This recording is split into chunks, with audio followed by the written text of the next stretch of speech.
વિદ્યાર્થીઓ, સ્વાગત છે ફરીથી આપ સૌનું એજ્યુહબ યુટ્યુબ ચેનલની અંદર। આજે આપણે લઈને આવ્યા છીએ ધોરણ 10 ગણિત વિષયમાં ચેપ્ટર 4 દ્વિઘાત સમીકરણનો લેક્ચર નંબર 19, જેની અંદર આપણે શીખીશું સ્વાધ્યાય 4.4। શરૂઆત કરીશું સ્વાધ્યાય 4.4 ની। ગણીશું એનો દાખલા નંબર 1 અને દાખલા નંબર 2, બરાબર, જેની અંદર આપણે બીજના સ્વરૂપ વિશેની વાત કરવાના છીએ પહેલા દાખલાની અંદર, તથા બીજા દાખલાની અંદર કે કઈ રીતે શોધવો કે જ્યારે d = 0 હોય ત્યારે, બરાબર, એ ચર્ચા આપણે ત્યારે કરીશું। તો ખૂબ ધ્યાન દેજો એની અંદર। તેમજ જે વિદ્યાર્થીઓએ હજી સુધી ચેનલને સબસ્ક્રાઇબ નથી કરી તે દરેક વિદ્યાર્થીઓને ખાસ અપીલ કે તેઓ ચેનલને સબસ્ક્રાઇબ કરે અને બેલ આઇકન પણ પ્રેસ કરી દેવું, જેથી કરીને અમારા દરેક લેટેસ્ટ વિડીયોની નોટિફિકેશન તમને સૌપ્રથમ મળતી રહે। તો ચાલો શરૂ કરીએ સ્વાધ્યાય 4.4 ની ગણીય દાખલા નંબર 1। તો સ્વાધ્યાય 4.4 માં દાખલા નંબર 1 ની સૂચના આપેલી છે કે નીચે આપેલા દ્વિઘાત સમીકરણના બીજના સ્વરૂપ શોધો। એટલે કે પહેલા સ્વરૂપ શોધવાના છે। બીજના સ્વરૂપ આપણે કોના થ્રુ શોધી શકીએ? આપણે કોના દ્વારા શોધી શકીએ બીજના સ્વરૂપ? વિવેચક ડી દ્વારા, બરાબર। એટલા માટે આપણે વિવેચક ડી બધા દાખલાની અંદર શોધવું પડશે અને પછી આપણે નક્કી કરવાનું છે કે વાસ્તવિક બીજ છે કે પછી સમાન અને વાસ્તવિક બીજ છે, ભિન્ન અને વાસ્તવિક બીજ છે કે બીજ વાસ્તવિક બીજ શક્ય જ નથી। એ આપણે ત્રણમાંથી કોઈ એક વસ્તુ નક્કી કરીશું। તથા જો વાસ્તવિક બીજ હોય તો એ બીજ આપણે મેળવવાના પણ છે, એવું પણ આપણને રકમની અંદર સૂચનાની અંદર કીધેલું છે। તો જોઈએ, પહેલું સમીકરણ આપેલું છે 2x² - 3x + 5 = 0। તો પહેલા તો એને મેદાનમાં ઉતારી લઈએ અને પછી એમાં a b c નક્કી કરીએ। a બરાબર છે 2, b બરાબર છે -3, c બરાબર છે 5। હવે વિવેચક ડી શોધવો છે, તો d બરાબર b² - 4ac। b ની કિંમત છે -3, એની 2 ઘાત, પછી -4, a ની કિંમત છે 2 અને c ની કિંમત છે 5। d બરાબર -3 ની 2 ઘાત એટલે 9, વચ્ચે માઇનસ એમને 4 2 8, 8 5 40, 4 2 8, 8 5 40, 9 - 40 કેટલા મળે? -31 મળે। તો જે આપણને વિવેચક મળ્યો એ ઋણ મળ્યો, મતલબ કે અહીં d < 0 છે। તેથી આ દ્વિઘાત સમીકરણને કોઈ વાસ્તવિક બીજ શક્ય નથી। અહીંયા આપણો આ જવાબ પૂર્ણ થાય। જો વાસ્તવિક બીજ શક્ય નથી તો હવે કાંઈ બીજ શોધવાની વાત આવે નહીં। તો આ થયું પહેલું સમીકરણ। જોઈએ આગળનું બીજું સમીકરણ। બીજું સમીકરણ આ રીતે આપેલું છે 3x ની 2 ઘાત - 4√3x + 4 = 0।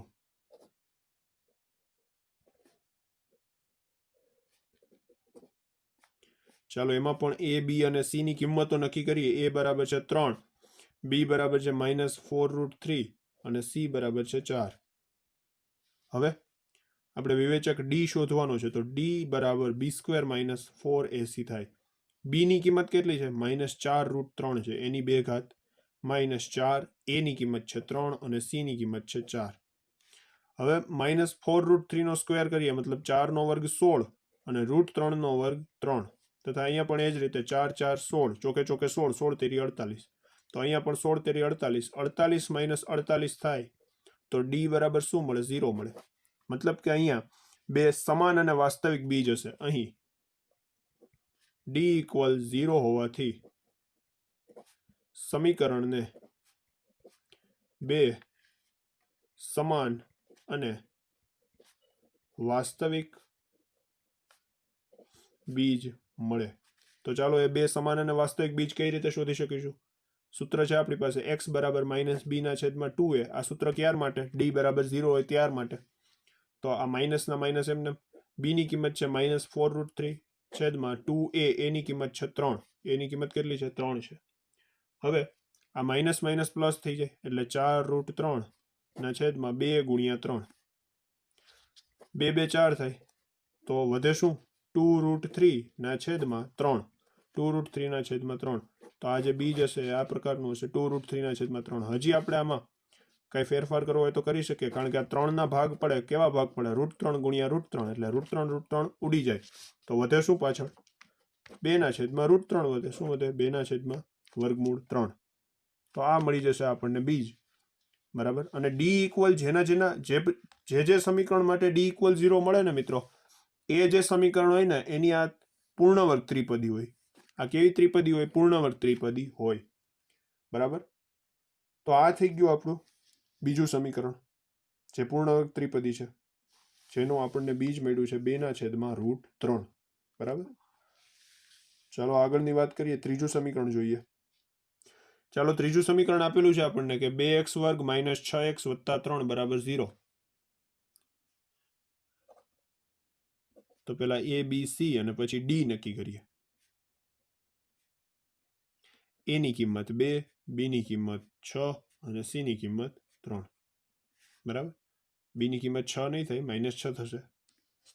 બધા કહેતા હશો કે b ની કિંમત 6 ન થાય, -6 થાય. હા, -6 થાય. ચાલો હવે d શોધીએ. d ની કિંમત થાય b² - 4ac. b ની કિંમત -6, કિંમતો મૂકવાની છે સૂત્ર ઉપર. બરાબર. સૂત્ર ઉપરથી દાખલા ગણવાના છે. 4 ના 4, a ની કિંમત છે 2 અને c ની કિંમત છે 3. -6 નો વર્ગ થાય 36, -4 2 8, 8 3 24, 36 - 24. 36 માંથી 24 જાય તો કેટલા વધે? 12 વધે. 36 માંથી 24 જાય તો 12 વધે. હવે d ની કિંમત આપણને ધન મળી, મતલબ કે d > 0 છે. અહીં d > 0 હોવાથી આપેલ સમીકરણને બે ભિન્ન અને વાસ્તવિક બીજ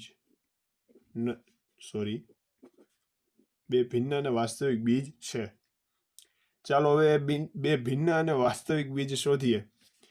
તો સૂત્ર શું આવે? x = -b ± √d/2a. આ પ્રકારનું સૂત્ર આવે. માઇનસ ના માઇનસ એમને, b ની કિંમત છે -6, ± √d ની કિંમત છે 12 અને છેદમાં 2 એમને, a ની કિંમત છે 2.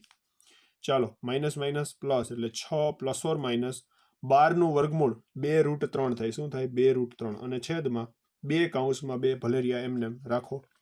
હવે ત્યાર પછી આ અંશમાંથી 2 કોમન નીકળે તો અંશમાંથી 2 કોમન કાઢીએ તો અહીંયા પેલા પદમાં વધે 3 ± અહીંયા વધે √3 અને છેદમાં 2 કૌંસમાં 2 એમને. તો આ 2 કેન્સલ થઈ ગયા. તો આપણને 2 બીજ મળી ગયા. એક તો x = 3 + √3/2 અથવા બીજું બીજ મળ્યું x = 3 - √3/2. તો આ આપણને 2 બીજ ભિન્ન અને વાસ્તવિક બીજ મળે. આ રીતે આવડે છે. બરાબર છે. આ વસ્તુ ડાયરેક્ટલી સૂત્રનો ઉપયોગ કરવાનો છે અને સૂત્ર જો ન યાદ હોય તો સૂત્ર યાદ કરી લેવું. બરાબર. તો જ દાખલાઓ આવડશે. તો આ થઈ ગયું ત્રીજું સમીકરણ આપણું. તો અહીંયા દાખલા નંબર 1 પૂર્ણ થાય છે. હવે આગળ જોઈએ દાખલા નંબર 2. તો દાખલા નંબર 2 ની રકમ સૂચના આપેલી છે કે નીચે આપેલ દ્વિઘાત સમીકરણના બીજ સમાન હોય. જુઓ, જે આપણને સમીકરણ અહીંયા આપેલા છે, ટોટલ 2 સમીકરણ છે, એ બંને સમીકરણના બીજ સમાન છે એવું કહી દીધું. બીજ સમાન હોવા એનો અર્થ થાય d = 0 હોવું. શું હોવું? મેં તમને હમણાં જ ઉદાહરણ 16, 17, 18 જે દાખલાઓ આપણે ગણ્યા એ વિડીયોની અંદર જ કીધેલું કે 2 બીજ સમાન હોય એવું કીધું હોય, સમીકરણના બીજ સમાન છે એવું કીધેલું હોય ત્યારે d = 0 લેવાનું થાય. આ હંમેશા યાદ રાખજો. ખૂબ કામની વસ્તુ છે અને આનો ઉપયોગ કઈ રીતે કરવો એ આ દાખલાઓની અંદર તમે શીખી જશો. ચાલો, તો d = 0 લેવાનું છે. તો પેલું સમીકરણ આપેલું છે આપણને 2x² + kx + 3. તો આમાં k ની કિંમત આપણે શોધવાની છે. બરાબર. ચાલો શોધીએ. k ની કિંમત શોધવાની છે. k ની કિંમત શોધવાની છે. બરાબર. ચાલો 2x² + kx + 3 = 0. a બરાબર શું છે? 2 છે. b બરાબર શું છે? k છે. અને c બરાબર છે 3. હવે અહીં દ્વિઘાત સમીકરણના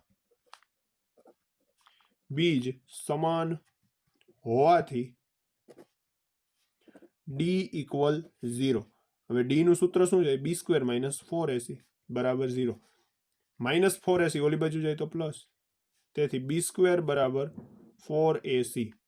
તેથી b ની કિંમત છે k ની 2 ઘાત એટલે k². 4 ના 4 એમને, a ની કિંમત 2 અને c ની કિંમત 3.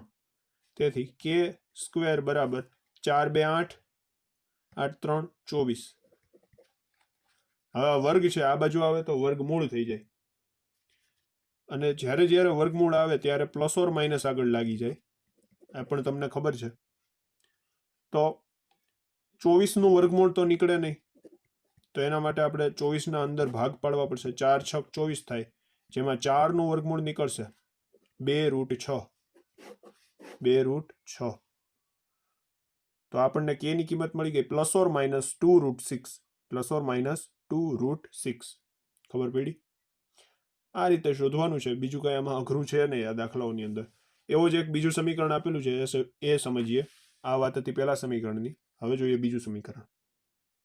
ચાલો, બીજું સમીકરણ આપ્યું છે kx કૌંસમાં x - 2 + 6 બરાબર 0. હવે આમાં પહેલા તો આ kx નો ગુણાકાર આપણે આ કૌંસ સાથે કરી નાખીએ. ચાલો,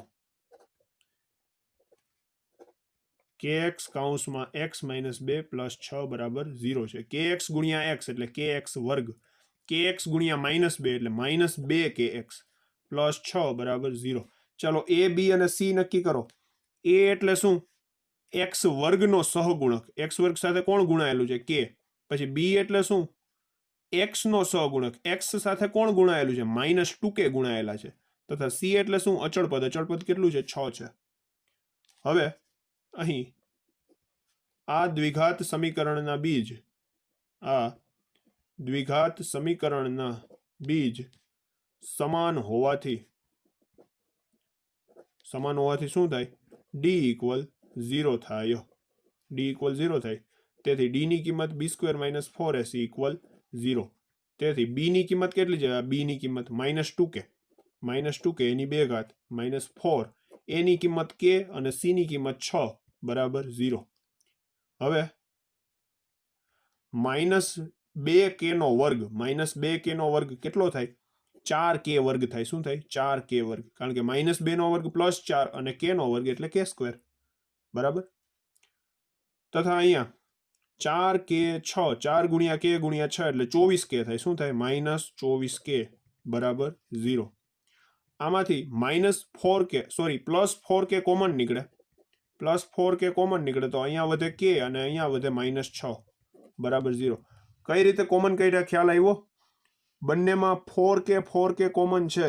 બંનેમાં 4k કોમન છે, એટલા માટે બંનેમાંથી 4k કોમન લઈ લીધા.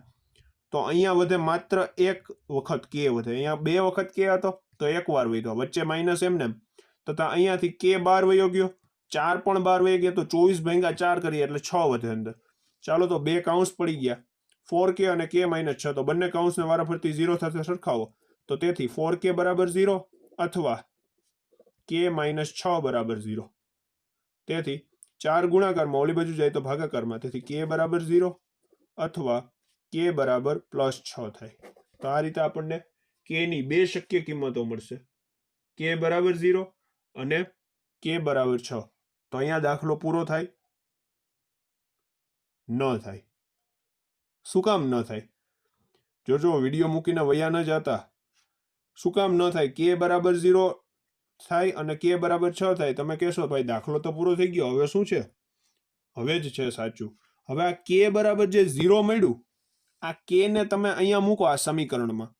જો k ને તમે અહીંયા મૂકશો આ 0 ની જગ્યાએ, તો આ a ની કિંમત 0 થઈ જાય. મતલબ કે દ્વિઘાત સમીકરણનું અસ્તિત્વ મટી જાય. ક્યારે?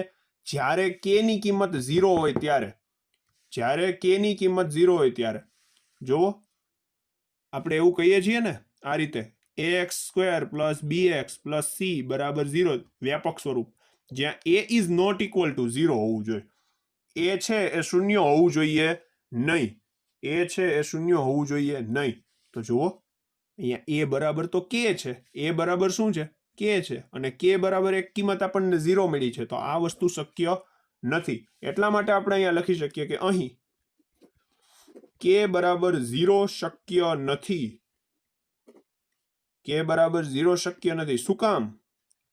કારણ કે આ ઊંધો તેથી કરવું એનો મતલબ થાય કારણ કે. શું થાય? કારણ કે a કાન્ટ ઇક્વલ ટુ 0, એટલે કે a ની કિંમત ક્યારેય શૂન્ય થઈ શકે નહીં. a is not equal to 0 હોય. બરાબર. એટલા માટે k ની કિંમત માત્ર ને માત્ર એક શક્ય છે. કઈ? 6 આ સમીકરણ માટે. તેથી k = 6 થાય. બરાબર. હવે આ દાખલો પૂરો થાય છે. તો આથી જોયું આપણે બીજું સમીકરણ, દાખલા નંબર બીજો પૂરો કર્યો. હવે આપણે નેક્સ્ટ વિડીયોમાં દાખલા નંબર 3, 4, 5 ગણીશું, સાથે સાથે સ્વાધ્યાય 4.4 તેમજ આ ચેપ્ટરને પૂર્ણ કરીશું.